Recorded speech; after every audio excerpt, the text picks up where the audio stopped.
Shalom Bapak Ibu Saudara terkasih dalam Tuhan, salam sejahtera bagi kita semua. Kami menyambut Bapak Ibu Saudara semua untuk beribadah secara online bersama dengan kami GBI New Heart. Siapkan hati dan pikiranmu untuk dapat mengikuti ibadah ini dari awal hingga akhir. Selamat beribadah, Tuhan Yesus memberkati.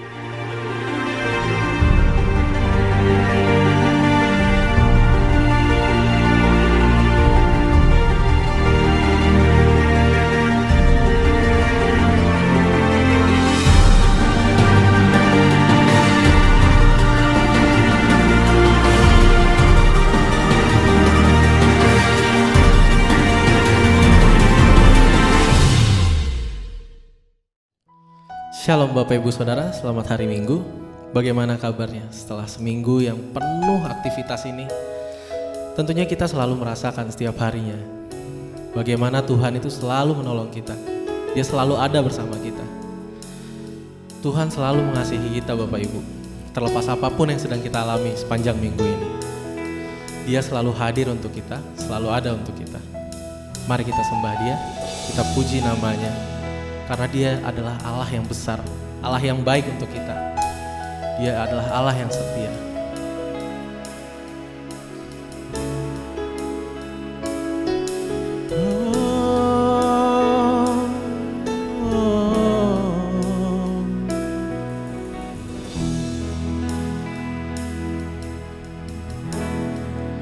Kuasa-Mu terlebih besar, Tuhanku terlebih besar. Tak pernah terlambat janji-Mu ya Tuhan, menolong hidupku. Oh, kuasa-Mu terlebih besar, Tuhanku terlebih besar. Tak pernah terlambat janji-Mu ya Tuhan, pulihkan hidupku.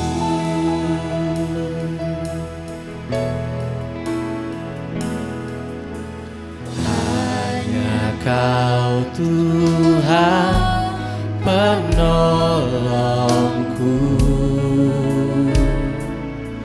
Dia selalu setia saudara, yang selalu setia bersamaku. Janji-Mu sanggup Tuhan, kasih-Mu yang sanggup mengubah kehidupanku.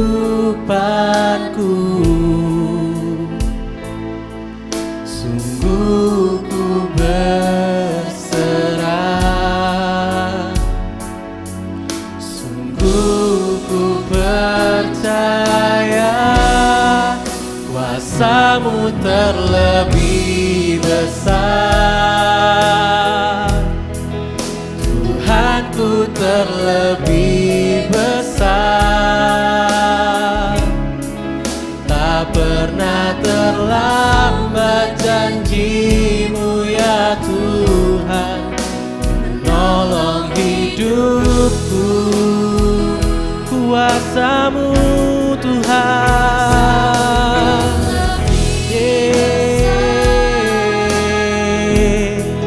Tuhanku terlebih besar. Tak pernah terlambat janji-Mu ya Tuhan, pulihkan hidupku. Kuasa-Mu terlebih besar, Tuhanku terlebih besar. Tak pernah terlambat janji-Mu ya Tuhan, menolong hidupku. kuasa-Mu terlebih besar. Tuhanku terlebih besar. Tak pernah terlambat janji-Mu ya Tuhan, pulihkan hidupku. Katakan dengan lembut, kuasa-Mu terlebih besar. Tuhanku terlebih besar.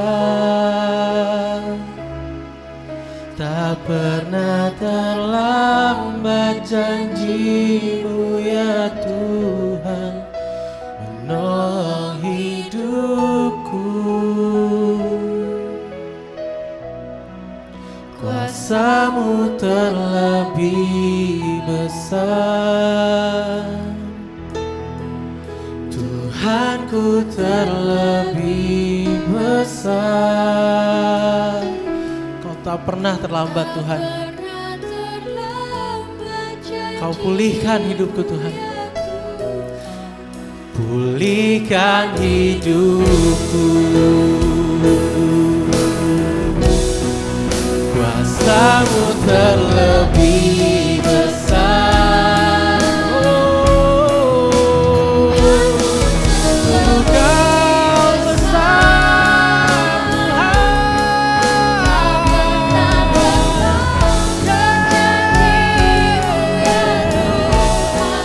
Tak pernah Kau terlambat.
Kuasa-Mu Kau dimuliakan di tempat yang maha tinggi. Kami ingin lebih lagi bersorak demi nama-Mu. Say Hosanna.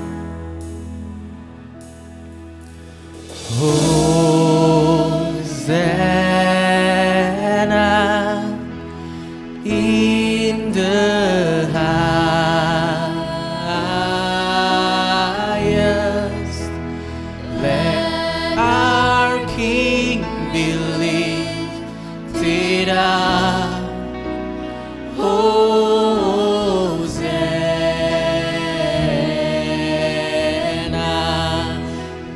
Say it again. Hosanna in the highest.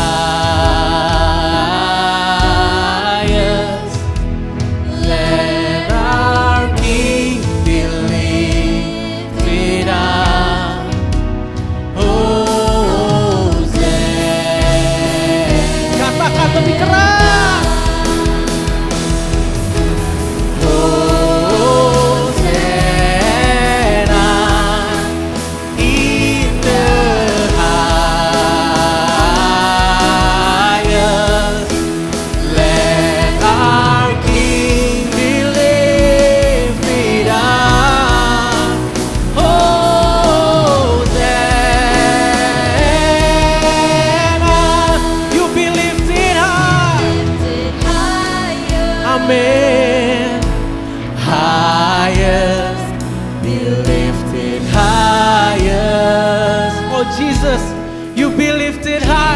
to be lifted higher, Be lifted high.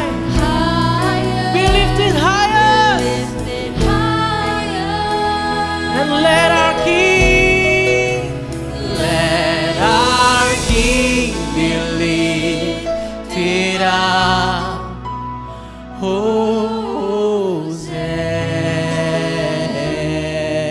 Hosanna.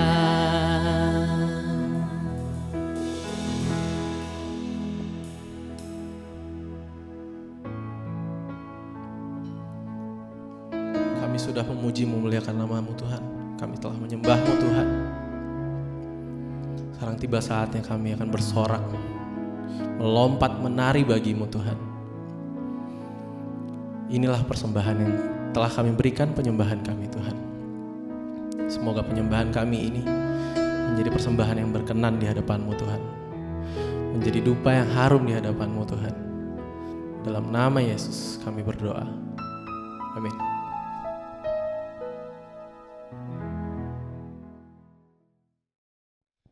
Haleluya. Berdiam di kaki Tuhan adalah hal yang kita rindukan. Ada amin saudara?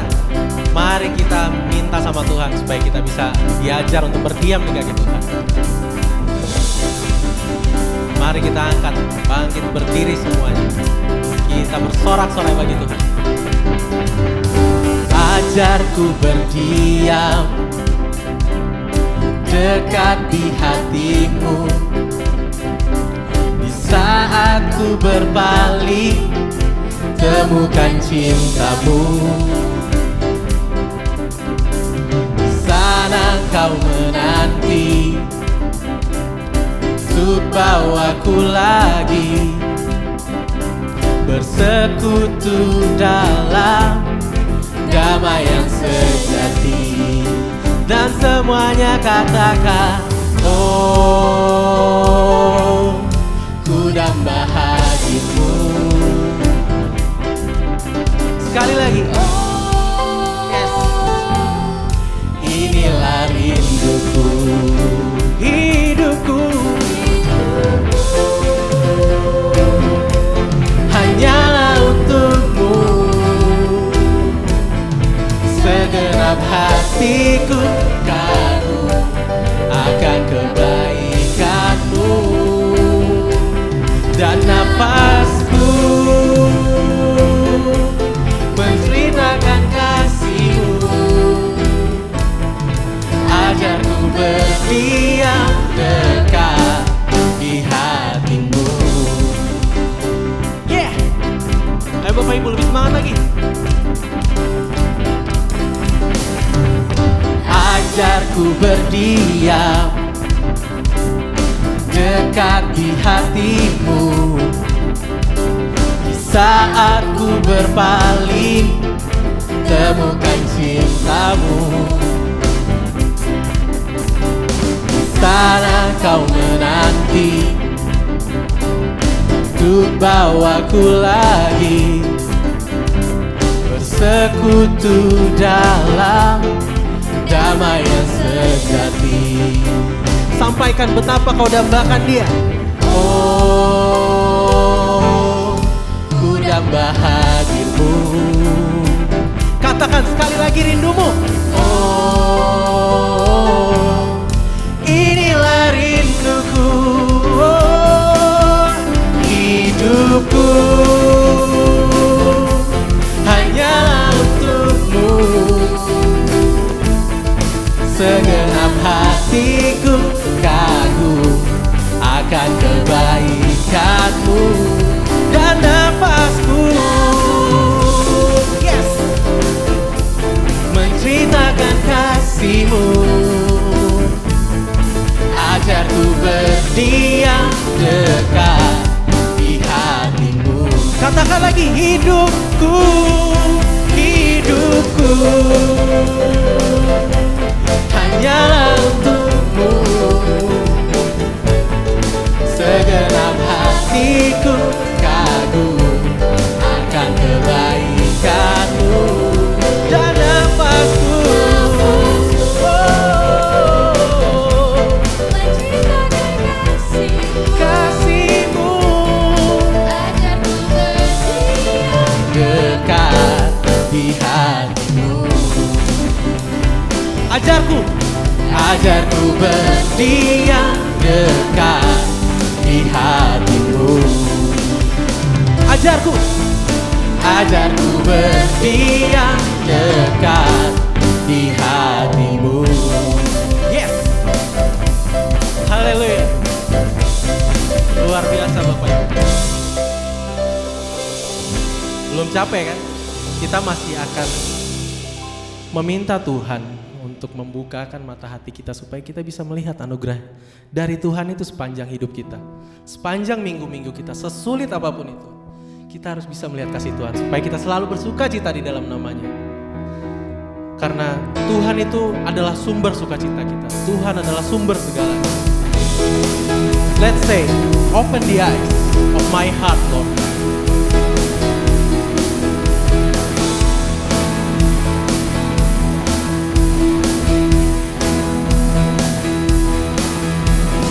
Open the eyes of my heart, Lord. Open the eyes of my heart.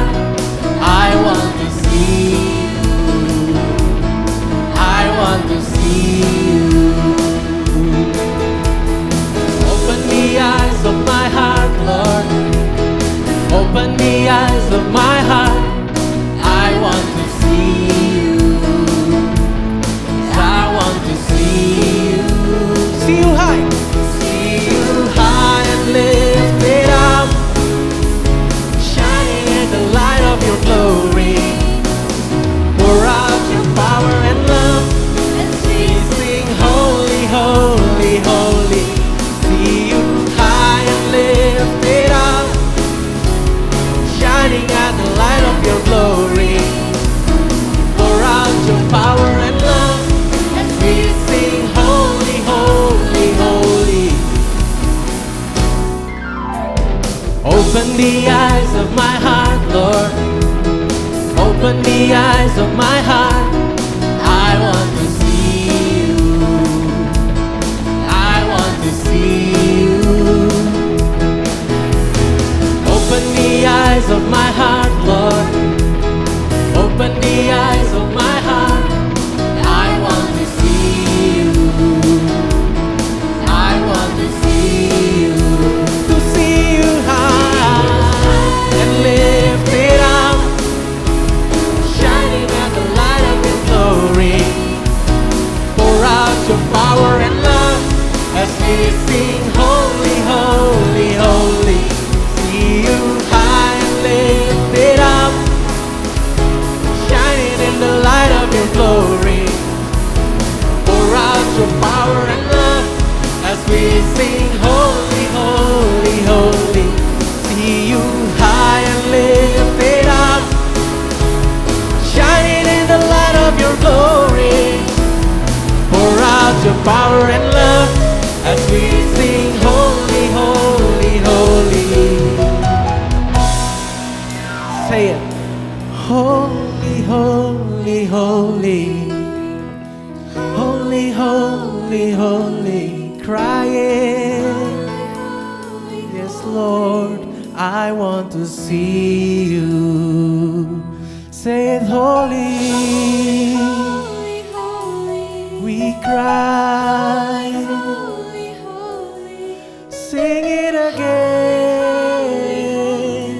I want to see you.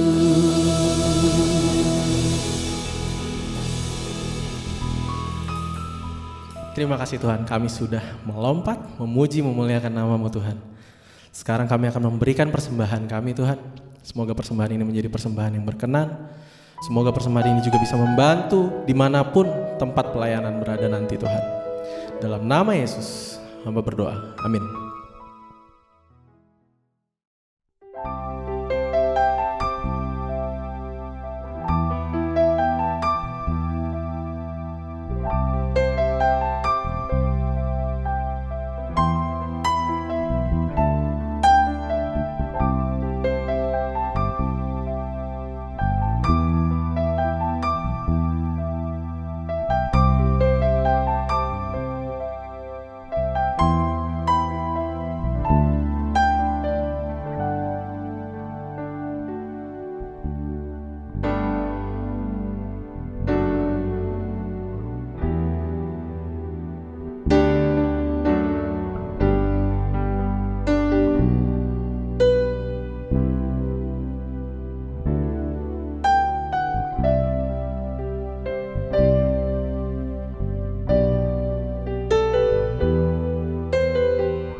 Terima kasih atas persembahan Bapak dan Ibu sekalian.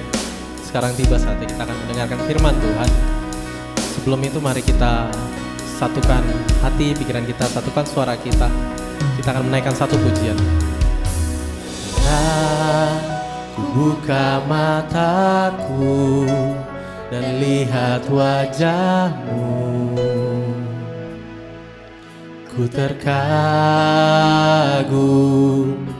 bila ku lihat hidupku dan karya tangan-Mu. Ku tersanjung karena semua yang baik dalam hidupku itulah karya-Mu. Kau beri kesempatan yang baru dan ku ingin mengenal-Mu Tuhan lebih dalam dari semua yang ku kenal. Tiada kasih yang melebihi-Mu. Ku ada untuk menjadi penyembah-Mu.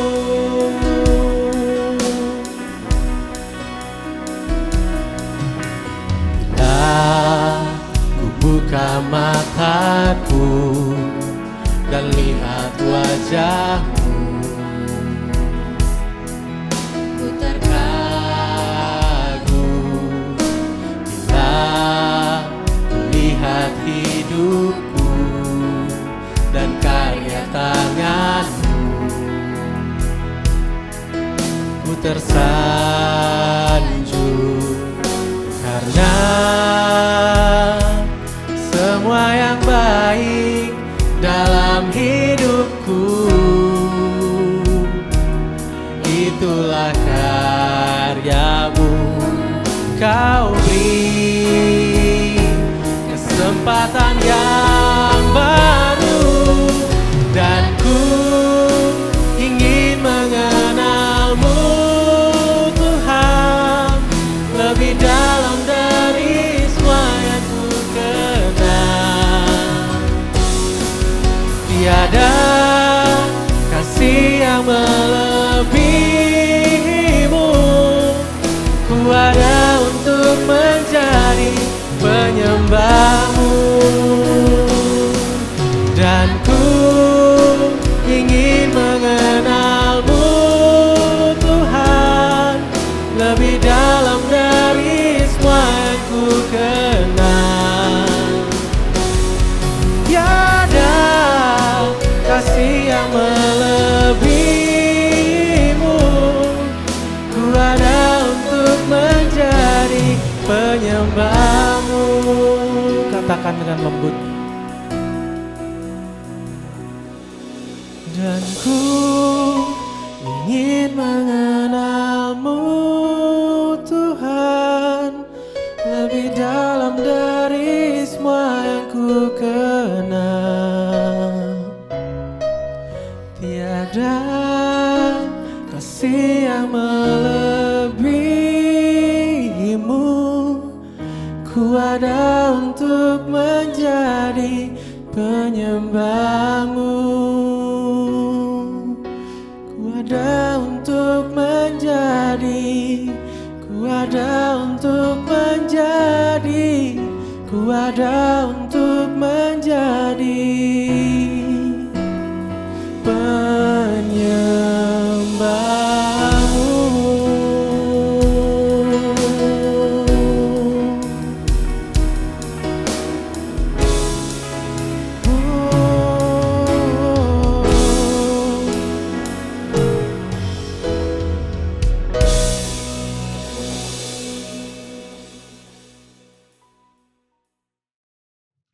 Mari kita berdoa. Bapa, kami mengucap syukur untuk hari ini. Terima kasih Tuhan Yesus, kami telah memuji dan menyembah Tuhan. Biarlah pujian dan penyembahan kami menyenangkan hati-Mu.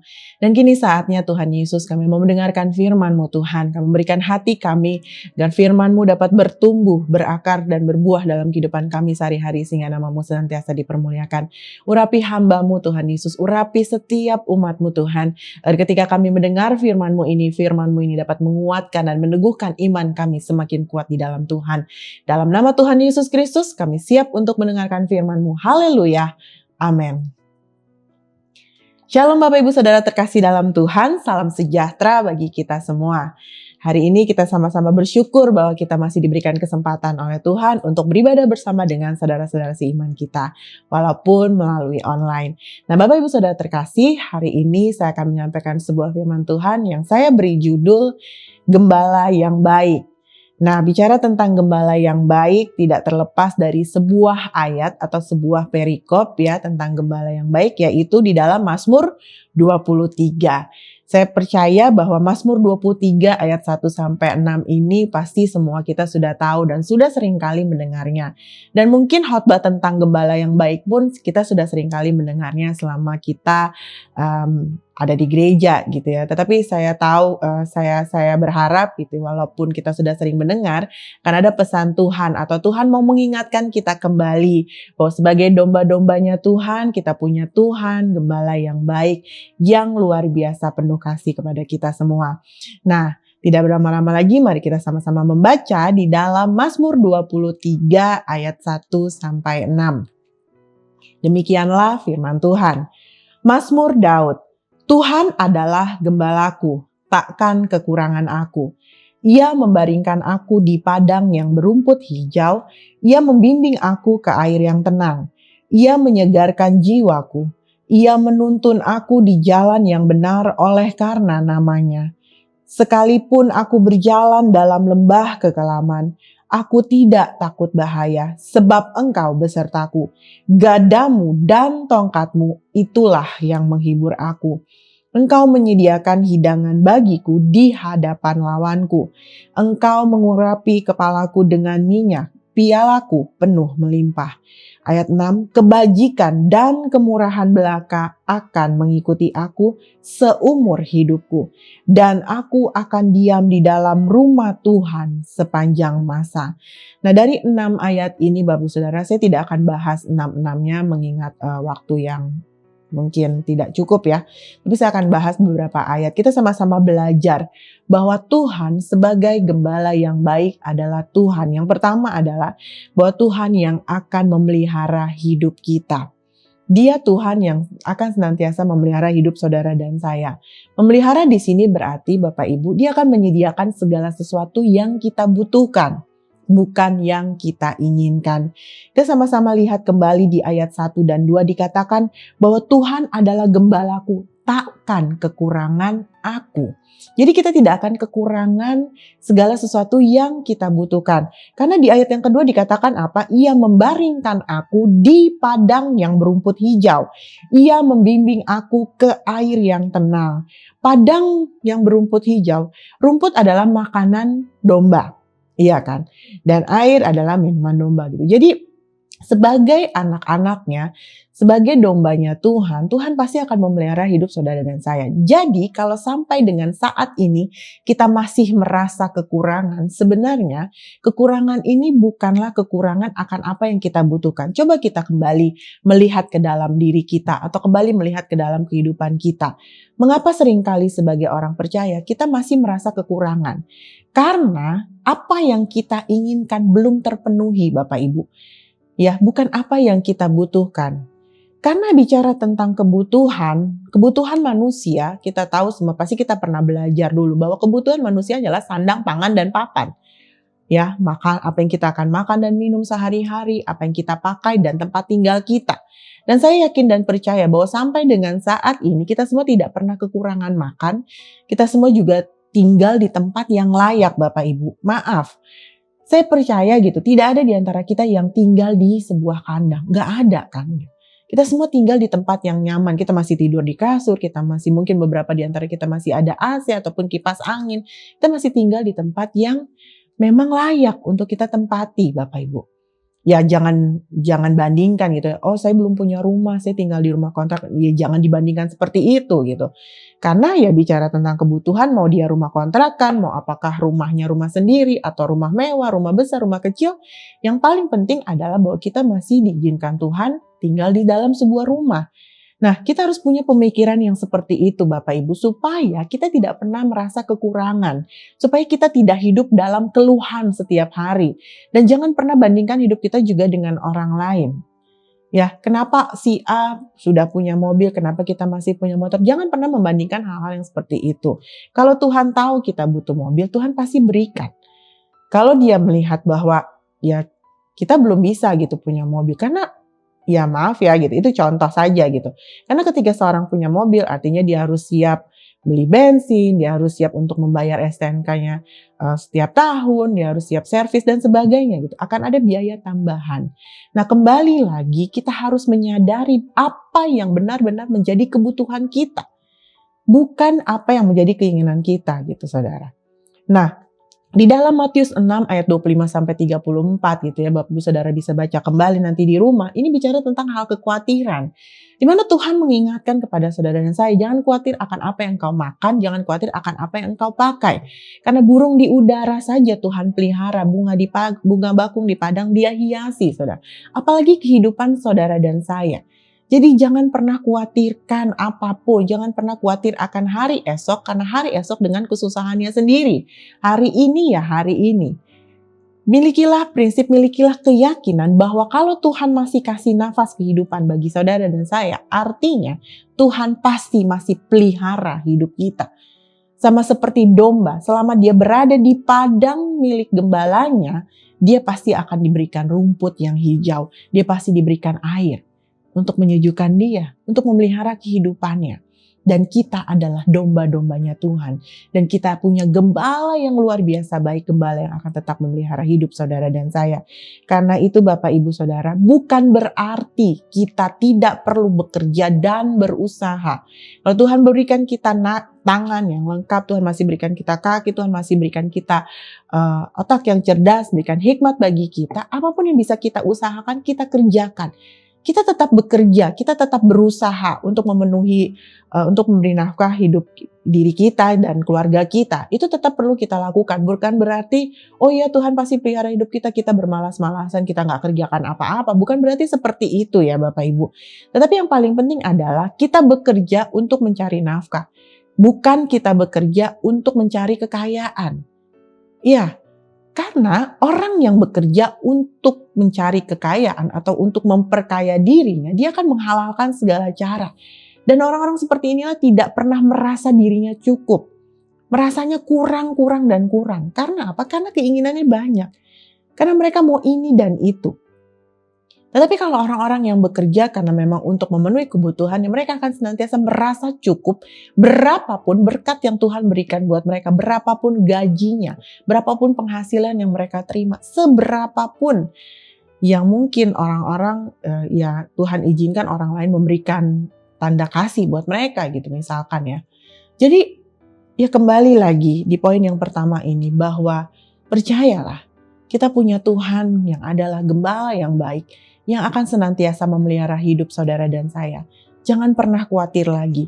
Karena ketika engkau khawatir, engkau tidak percaya sama Tuhan. Tapi mulai sekarang, milikilah keyakinan bahwa Tuhan adalah gembala yang baik. Dan kita tidak akan pernah kekurangan apapun. Itu adalah poin yang pertama. Nah poin yang kedua Bapak Ibu, poin yang kedua adalah di ayat yang ketiga. Kita sama-sama melihat di ayat yang ketiga dikatakan, Ia menyegarkan jiwaku. Ia menuntun aku di jalan yang benar oleh karena namanya. Yang namanya menuntun, gembala menuntun dombanya itu pasti dengan suara. Ya kan, saya pernah khotbahkan gitu bahwa di YouTube saudara bisa lihat jika suara gembalanya sudah memanggil gitu, maka domba-dombanya akan berkumpul mengikuti di mana gembalanya berada. Nah, sama seperti Tuhan Yesus. Di dalam Yohanes 10 ayat 1 sampai 21 ini menceritakan tentang gembala yang baik. Ya, kalau Bapak Ibu Saudara punya waktu bisa baca satu perikop, tetapi saya akan mengajak kita semua baca hanya 3 ayat saja. Supaya kita benar-benar mengerti, di dalam Yohanes 10 ayat 14, 15, dan 16 firman Tuhan katakan, "Akulah gembala yang baik, dan aku mengenal domba-dombaku dan domba-dombaku mengenal aku. Sama seperti Bapa mengenal aku dan aku mengenal Bapa, dan aku memberikan nyawaku bagi domba-dombaku. Ada lagi padaku domba-domba lain yang bukan dari kandang ini. Domba-domba itu harus kutuntun juga, dan mereka akan mendengarkan suaraku, dan mereka akan menjadi satu kawanan dengan satu gembala." Bapak Ibu, Tuhan katakan bahwa ada kata-kata apa? Mereka akan mendengarkan suaraku. Jadi kita yang adalah domba-dombanya Tuhan, kita telah mendengar suara Tuhan selama ini. Dan ada juga domba-domba yang lain yang akan mendengar suara Tuhan, yang akan berada bersama-sama dengan kita di padangnya Tuhan. Dan kita bersyukur untuk itu. Akan ada semakin banyak domba yang mendengar suara gembala kita, yaitu suara Tuhan. Nah, bicara mendengar suara Tuhan berarti Bapak Ibu, yang pertama adalah kita mau mendengar perkataan Tuhan. Ketika Tuhan bersuara, ketika Tuhan berkata-kata, ketika Tuhan berbicara, mungkin saat ini kita tidak mendengarnya secara audible. Kita tidak lagi mendengar suara Tuhan secara langsung. Tetapi setiap perkataan Tuhan semuanya telah tertulis di dalam firman Tuhan. Itulah sebabnya kita perlu membaca firman Tuhan, membaca Alkitab setiap hari dengan mengucapkannya. Iya kan? Karena iman timbul dari pendengaran akan firman Kristus. Ini penting Bapak Ibu, supaya iman kita semakin bertumbuh setiap hari, apalagi melihat situasi dunia yang semakin seperti ini.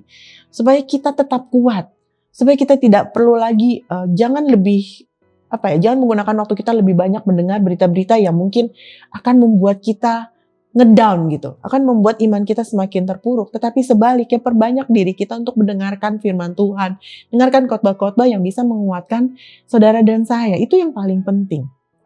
Supaya apa? Supaya iman kita tetap kuat dan kita tidak akan goyah. Supaya kita tidak lemah menjalani hari-hari kita. Itu yang paling penting. Nah, yang kedua, mendengar suara Tuhan berarti kita mau mendengar apa yang menjadi pesan Tuhan yang Tuhan sampaikan melalui hamba-hambanya.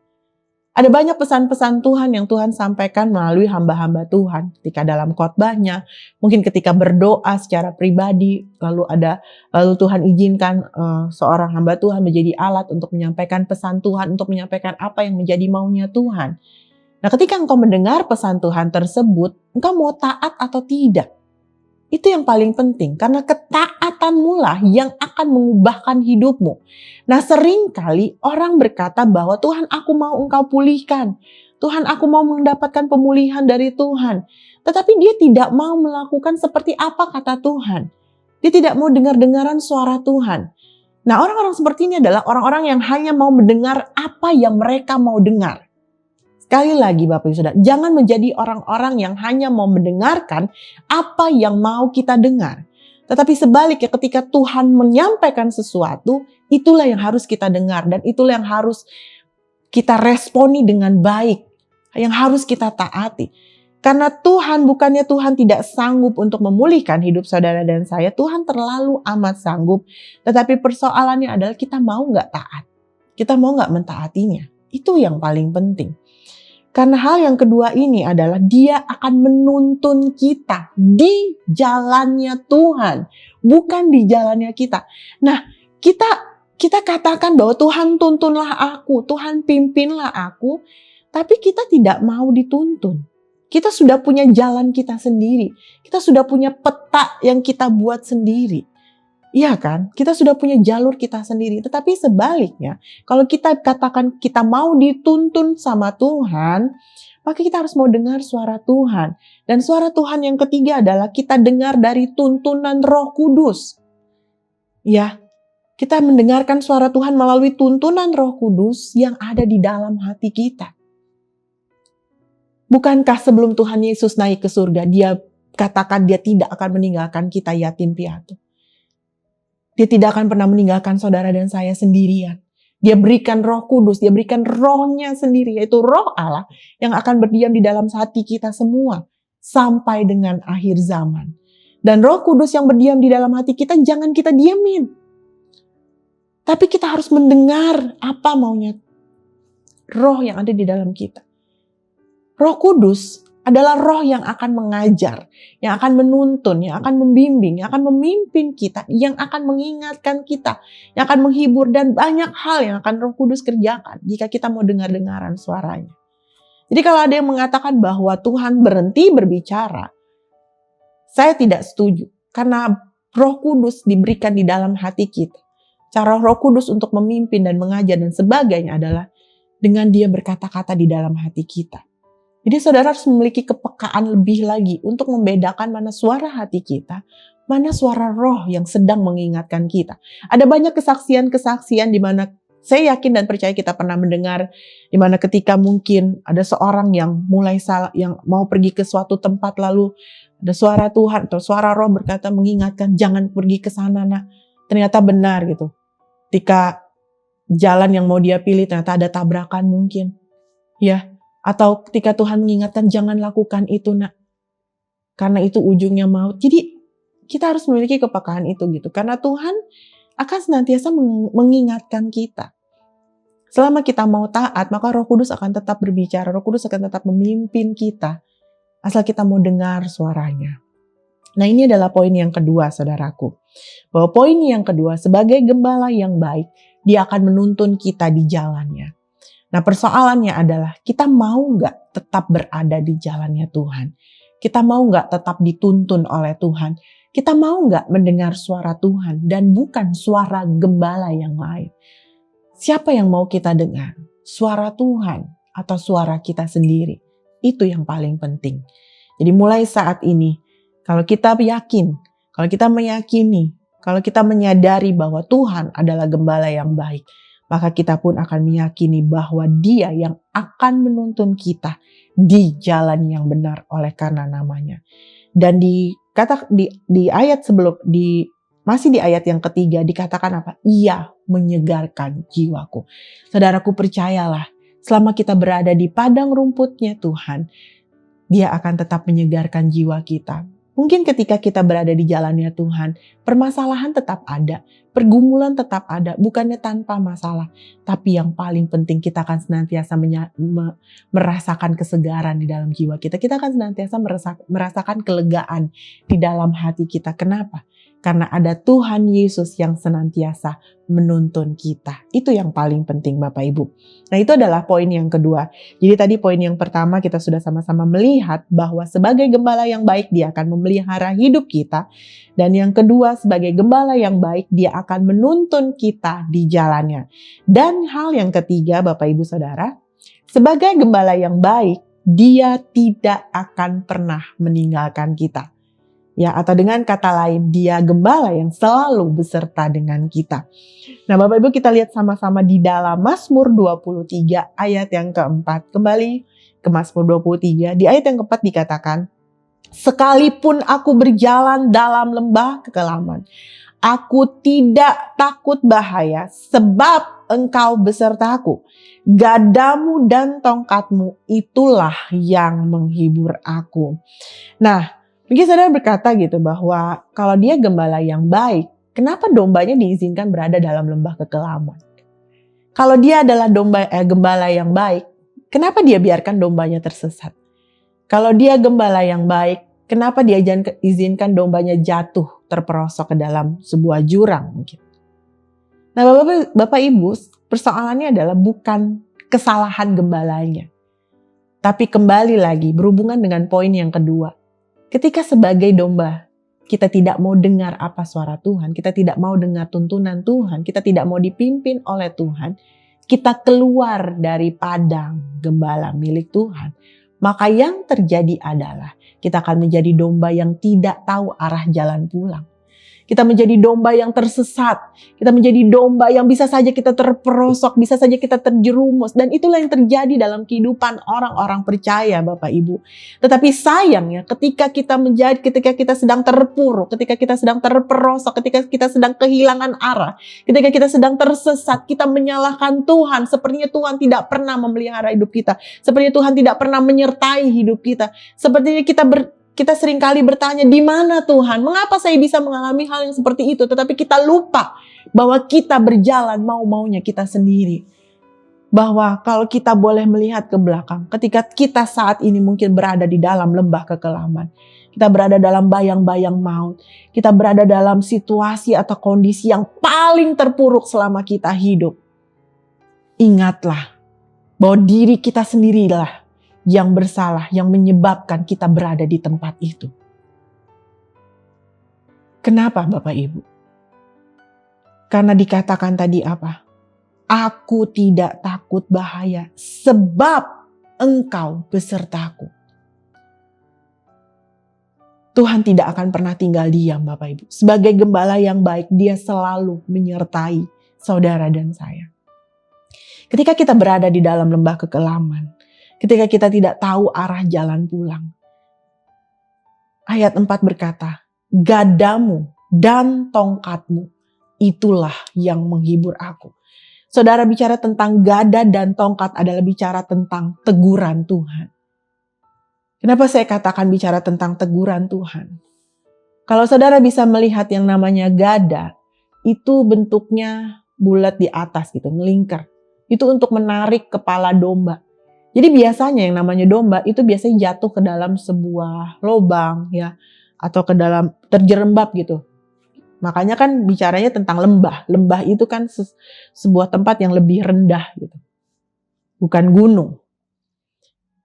Nah, ketika saudara dan saya berada dalam lembah kekelaman, Tuhan izinkan itu semua terjadi, tetapi Tuhan tidak pernah meninggalkan kita. Lembah kekelaman, di saat kita berada dalam lembah kekelaman, di saat kita berada di dalam sebuah situasi yang paling buruk, di dalam pergumulan yang paling berat selama kita hidup, Tuhan izinkan itu untuk menegur kita, untuk mengembalikan kita kepada jalannya Tuhan. Untuk mengembalikan kita. Makanya Tuhan pakai gada dan tongkat. Gada itu untuk menarik kita kembali. Untuk menarik kita yang sedang terperosok kembali ke atas. Tongkat bicara ketika Tuhan menegur kita, memukul kita. Dan ada ayat lain yang berkata bahwa berbahagialah kita kalau kita masih ditegur dan dihajar oleh Tuhan. Ya, sebab firman-Nya katakan, barang siapa ku kasihi, ia ku tegur dan ku hajar. Karena itu relakan hatimu dan bertobatlah. Di dalam Wahyu 3 ayat 19. Firman Tuhan katakan seperti itu. Jadi kalau kita masih ditegur dan dihajar oleh Tuhan, bukan karena Dia tidak mengasihi kita, tetapi justru karena kasih-Nya yang besar, Dia tidak mau kita terperosok lebih lama. Dia tidak mau kita terjerembab lebih lama. Dia tidak mau kita berada di dalam lembah kekelaman lebih lama lagi. Makanya diberikan gada dan tongkatnya untuk menegur kita, untuk menangkap kita kembali. Untuk menarik kita kembali, saudara. Jadi berbahagialah, bersyukurlah kalau kita masih ditegur oleh Tuhan. Artinya Tuhan mau kita kembali kepada jalannya Tuhan. Jangan bersungut-sungut, jangan mengeluh ketika engkau sedang ditegur oleh Tuhan. Makanya tadi di ayat keempat dikatakan apa? Gadamu dan tongkatmu itulah yang menghibur aku. Sesuatu yang menghibur adalah sesuatu yang membawa sukacita. Kita harus bersukacita selama Tuhan masih menegur kita. Kita adalah orang-orang yang berbahagia. Karena kalau Tuhan berdiam, Tuhan sudah gak mau tahu lagi, baru kita harusnya merasa bersedih. Jadi Bapak Ibu Saudara, kalau kita merasa hidup kita sedang baik-baik saja, kita harusnya tanda tanya gitu. Kalau kita gak punya pergumulan dalam hidup kita gitu, bukan berarti hidup kita lebih baik dari orang lain, tetapi justru sebaliknya Tuhan sedang berdiam. Tapi kalau kita masih dikasih pergumulan, kita masih dikasih masalah, artinya Tuhan masih mengasihi kita. Tuhan mau membentuk kita semakin lebih baik lagi. Ya, Tuhan mau kita jadi domba-dombanya yang kuat. Jadi domba-dombanya yang kuat, yang bisa menghadapi segala situasi. Jadi berbahagialah kita sekali lagi kalau Tuhan pernah izinkan kita berada di dalam lembah kekelaman. Berbahagialah kita kalau kita masih ditegur oleh Tuhan. Berbahagialah kita kalau Tuhan masih mau mengubah diri kita. Kalau Tuhan masih kasih kita kesempatan untuk tetap berada di padang rumputnya Tuhan. Memang sakit ketika gada dan tongkatnya Tuhan kita alami dalam kehidupan kita. Ketika tongkat Tuhan memukul kita, menegur kita, rasanya mungkin sakit. Mungkin hanya air mata yang bisa kita keluarkan. Rasanya mungkin kita udah gak kuat lagi. Ingatlah, engkau menjalani hal itu tidak sendirian. Sebab Tuhan katakan, kita tidak akan pernah takut bahaya sebab Tuhan beserta dengan kita dan Dialah penghiburan kita. Itu yang paling penting. Dan ini adalah poin yang ketiga Bapak Ibu. Percayalah, kalau engkau mau dipulihkan oleh Tuhan, engkau harus siap dihajar dan ditegur oleh Tuhan. Saya teringat akan sebuah kesaksian yang pernah saya dengar Bapak Ibu. Dan kesaksian ini menguatkan saya dan saya teringat dan saya mau menceritakannya gitu. Jadi ada seorang ibu, di mana ketika itu dia berusia 20-an ya. Seorang ibu yang sudah menikah. Ketika itu dia seorang ibu yang hidupnya baik-baik saja gitu. Dia tidak punya kekurangan. Maksud saya bukan kekurangan dalam hal apa ya. Dia hidupnya nyaman lah.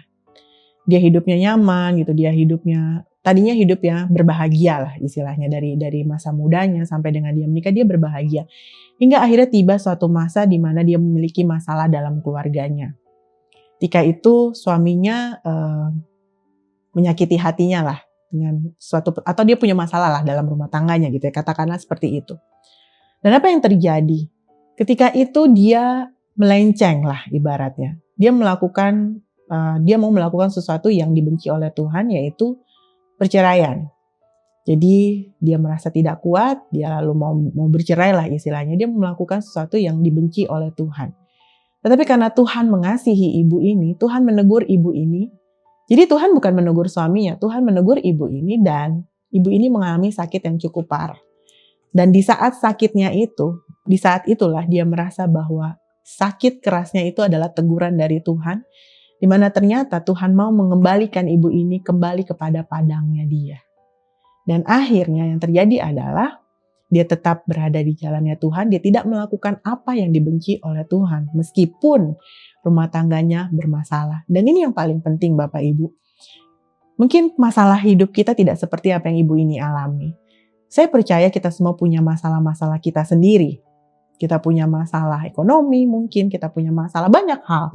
Masalah keluarga juga, masalah anak-anak, suami atau istri atau orang tua. Banyak hal yang kita sedang hadapi. Tapi satu hal yang mau Tuhan ingatkan saat ini. Jangan pernah keluar dari Tuhan. Jangan pernah lari dari Tuhan. Jangan pernah cari jalan kita sendiri. Jangan sampai kita tersesat. Tapi percayalah, meskipun saat ini mungkin kita sedang dalam jalan yang tersesat. Minta Tuhan gada dan tongkatnya untuk membawa kita kembali, untuk menegur kita kembali kepada padangnya Tuhan. Nah, berikutnya adalah poin yang keempat, poin yang terakhir Bapak Ibu. Kita buka kembali di Yohanes 10 ayat 11 Bapak Ibu. Dikatakan apa? Akulah gembala yang baik. Gembala yang baik memberikan nyawanya bagi domba-dombanya. Sebuah ayat yang buat saya luar biasa. Yesus katakan, akulah gembala yang baik.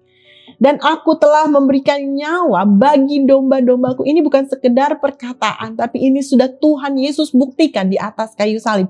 Jadi hal yang keempat, sebagai gembala yang baik, Tuhan rela korbankan nyawanya. Bapak Ibu Saudara, domba kadang ketika dia sedang berjalan akan ada serigala atau ada binatang-binatang buas yang coba menyerang domba ini. Tapi percayalah, gembala adalah orang pertama yang akan melindungi dombanya. Dan Tuhan Yesus bukan hanya akan melindungi saudara dan saya dari mara bahaya. Tapi dia telah rela korbankan nyawanya. Kalau nyawanya saja sudah dia rela berikan untuk kita. Maka seharusnya kita tidak perlu takut dan kita tidak perlu takut lagi Bapak Ibu. Kita tidak perlu takut lagi akan kedahsyatan malam atau akan apa yang terjadi di waktu siang. Sebab perlindungan dari tempat Allah yang maha tinggi pasti akan menjadi bagian kita. Karena apa? Kembali. Karena nyawanya saja Tuhan sudah korbankan buat kita Bapak Ibu. 2000-an tahun yang lalu, setiap kali kita melakukan perjamuan kudus, Tuhan mengingatkan kembali kepada kita bahwa aku Tuhanmu. Aku telah menyelamatkan engkau. Akulah juru selamatmu. Tanpa aku, tanpa pengorbananku di atas kayu salib, engkau tidak bisa berbuat apa-apa. Salib adalah tanda di mana kita harus senantiasa mengingat akan pengorbanannya Dia. Sebagai gembala yang baik, Yesus telah membuktikan pengorbanannya. Apa yang telah kita lakukan? untuk membuktikan bahwa kita adalah domba yang baik. Respon apa yang harusnya kita lakukan sebagai domba yang baik? Kalau kita tahu, kalau kita menyadari bahwa Dia telah korbankan nyawanya, apa yang harus kita lakukan, Bapak Ibu? Gembala yang baik, sebagai gembala yang baik, Dia memang tidak pernah minta kita untuk mengorbankan nyawa kita bagi Dia. Tetapi sebagai domba yang baik, seharusnya kembali lagi kita melakukan apapun untuk menyenangkan hati gembala kita. Kita mau rela korbankan hidup kita, kita mau rela memberikan hidup kita, memberikan waktu kita, memberikan apa yang ada pada kita untuk menyenangkan hati Tuhan. Kita tanya sama Tuhan, Tuhan apa yang Engkau mau dari aku? Sebagai dombamu, apa yang Engkau mau? Tuhan memang tidak pernah mencari keuntungan dari diri kita. Karena apa yang kita miliki semua milik Dia. Tetapi persoalannya adalah apa yang mau kita berikan untuk Tuhan. Karena apa yang sudah kita berikan untuk Tuhan selama itu masih kurang dibandingkan dengan apa yang telah Tuhan Yesus korbankan bagi kita, saudara. Dan saat ini, selama Tuhan Yesus masih kasih kita kesempatan, selama Tuhan Yesus masih kasih kita kehidupan, nafas kehidupan, ayo kita sama-sama lakukan sesuatu untuk menyenangkan hati Tuhan setiap hari. Kita lakukan apa yang menjadi maunya Tuhan dan bukan apa maunya kita. Kita penuhi tujuan Tuhan menciptakan kita atau menghadirkan kita di dunia. Jangan lagi hidup seperti domba yang semau-maunya, tapi jadilah domba yang taat. Jadilah domba yang mau dengar-dengaran suara Tuhan. Jadilah domba yang mau dituntun oleh Tuhan. Jadilah domba yang senantiasa berada di padangnya Tuhan. Jadilah domba yang senantiasa mau dengar-dengaran sama Tuhan. Saya akan tutup khotbah saya pada siang hari ini, Bapak Ibu. Kita adalah orang-orang yang paling berbahagia. Karena kita punya gembala yang baik. Gembala yang tidak pernah meninggalkan kita. Gembala yang akan selalu menuntun kita ke jalan yang benar. Dan percayalah bahwa hidup saudara dan saya akan senantiasa dipulihkan oleh Tuhan. Kalau kita tetap berada di padangnya Tuhan. Tuhan Yesus memberkati. Mari kita berdoa. Bapa, kami mengucap syukur untuk siang hari ini Tuhan. Kami telah mendengarkan firman-Mu dan kami percaya Bapa. Kami kembali dikuatkan, kembali diingatkan Tuhan Yesus. Bahwa kami punya gembala yang baik, gembala yang luar biasa. Gembala yang tidak pernah meninggalkan kami. Gembala yang selalu beserta dengan kami. Gembala yang selalu menuntun kami. Gembala yang selalu memelihara hidup kami. Dan menyediakan segala sesuatu yang kami butuhkan. Roh Kudus mampukan kami, bimbing kami, kuatkan kami. Agar kami dapat menjalani firman-Mu ini. Melakukannya dalam kehidupan kami sehari-hari. Sehingga nama-Mu senantiasa dipermuliakan. Memberkati setiap umat-Mu Tuhan Yesus. Dimanapun mereka saat ini Tuhan Yesus. Kami percaya Bapa bahwa pemulihan terjadi dalam hidup anak-anak-Mu ini Tuhan Yesus. Ku percaya Bapa bahwa apa yang ibadah yang kami lakukan saat ini Tuhan Yesus tidak menjadi sia-sia Bapa. Tapi kami membawa pesan Tuhan, membawa perubahan di dalam hati kami dan di dalam hidup kami. Memberkati gereja ini Bapa. GBI New Heart Tuhan Yesus memberkati hamba-Mu sebagai gembala. Tuhan berikan hikmat bagi hamba-Mu. Apa yang harus hamba-Mu lakukan Tuhan Yesus untuk membimbing umat-Mu, umat milik kepunyaan-Mu ini Tuhan Yesus. Berkati juga wakil gembala kami dan beserta para pengerja-pengerja kami Tuhan Yesus yang telah berjerih lelah dalam melayani Tuhan melalui GBI New Heart ini. Tuhan Yesus memberkati. Aku percaya Tuhan setiap kebutuhan mereka Tuhan Yesus akan cukupkan. Dan aku berdoa untuk setiap jemaat Tuhan dalam setiap aspek kehidupan mereka Tuhan Yesus memulihkan. Biarlah Tuhan Yesus setiap hari Tuhan Yesus mereka senantiasa diperbarui hari demi hari. Mereka mengalami pemulihan yang dari Tuhan. Mereka yang punya masalah, berbeban berat, punya pergumulan, gue percaya Tuhan Yesus akan memberikan jalan keluar, memberikan kelegaan bagi anak-anak-Mu ini Tuhan Yesus. Dan mereka yang mulai goyah, mereka yang mulai lemah, Tuhan Yesus kuatkan di dalam nama Yesus. Mereka yang sedang bersedih, berduka karena ditinggalkan oleh orang-orang yang mereka kasih, Tuhan Yesus memberikan penghiburan. Mereka yang butuh jawaban doa. Tuhan Yesus jawab doa mereka. Karena aku percaya bahwa tangan Tuhan tidak kurang panjang untuk menolong. Telinga Tuhan tidak kurang tajam untuk mendengar setiap seruan dan permohonan anak-anak-Mu Tuhan. Kami berdoa kepadamu karena kami mau berharap hanya kepadamu. Kami hanya mau mengandalkan Tuhan saja. Karena kami tahu Tuhan Yesus, kami tidak akan mengandalkan manusia. Kami tidak akan mengandalkan kekuatan kami sendiri karena kami terbatas. Tapi kami punya Tuhan yang tidak terbatas. Kami punya Tuhan yang luar biasa. Tuhan yang sanggup untuk menolong setiap anak-anak-Mu. Engkau memberkati juga Tuhan Yesus, orang tua kami, berkati setiap keluarga-keluarga Kristen Tuhan, berkati semuanya Bapa, pulihkan keadaan kami semua Tuhan Yesus. Kami percaya Tuhan bahwa Tuhan Yesus yang akan senantiasa memberikan kasih, damai sejahtera dan sukacita dan setiap keluarga kami Tuhan. Terima kasih Tuhan Yesus, terima kasih Allah yang hidup. Berkati juga Tuhan setiap pasien COVID Bapa. Kami bersyukur bahwa pasien COVID yang positif semakin berkurang. Biarlah Tuhan Yesus semakin berkurang angkanya Bapa, hingga benar-benar Tuhan terjadi pemulihan di Indonesia Bapa. Dan juga Tuhan Yesus berikan kekuatan berikan kesembuhan, pemulihan buat para pasien COVID, dan juga berikan kekuatan buat para nakes Tuhan Yesus yang sedang berjuang untuk mengurus para pasien ini Tuhan Yesus. Berikan kekuatan buat mereka dan berikan hikmat juga Tuhan Yesus. Berkati bangsa dan negara kami, Bapak Presiden Jokowi bersama dengan Wakil Presiden dan para menteri dan semua staf pemerintahan. Tuhan Yesus memberkati para gubernur-gubernur juga agar kebijakan yang mereka lakukan benar-benar untuk masyarakat, untuk mensejahterakan masyarakat Tuhan. Terima kasih Tuhan, hamba-hamba-Mu Tuhan Yesus yang menyampaikan firman Tuhan, yang menyampaikan Injil Tuhan Yesus, dimanapun Tuhan, baik di kota, di desa, di negara, di bangsa manapun. Kami percaya bahwa Injil harus diberitakan ke setiap bangsa, ke segala bangsa, sampai akhirnya setiap lutut akan bertelut, semua lidah akan mengaku bahwa Yesus adalah Tuhan Juru Selamat umat manusia. Dan akhirnya Bapa, aku serahkan setiap kehidupan kami semua ke dalam tangan-Mu. Pertemukan kami kembali minggu depan untuk beribadah bersama-sama Tuhan Yesus dengan kasih Tuhan yang sama. Dan akhirnya aku minta tangan Tuhan sendiri yang memberkati kami semua. Kiranya berkat dan anugerah dari Allah Bapa di surga, kasih dan damai sejahtera dari Tuhan Yesus Kristus, serta persekutuan dan penghiburan dari Allah Roh Kudus menyertai saudara dan saya mulai saat ini dan sampai Maranatha. Tuhan Yesus menjemput kita di awan kemuliaan-Nya. Amin.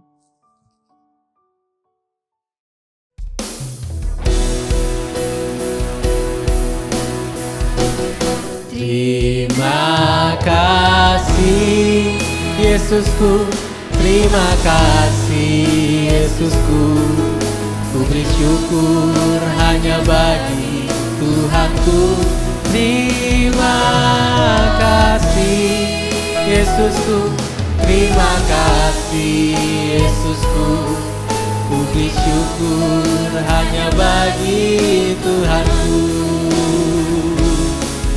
Ku beri syukur hanya bagi Tuhanku. Ku beri syukur hanya bagi Tuhanku.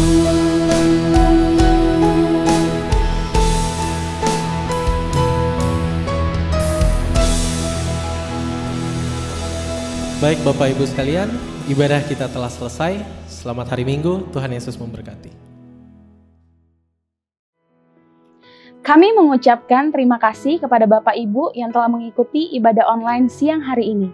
Sampai jumpa minggu depan, Tuhan Yesus memberkati.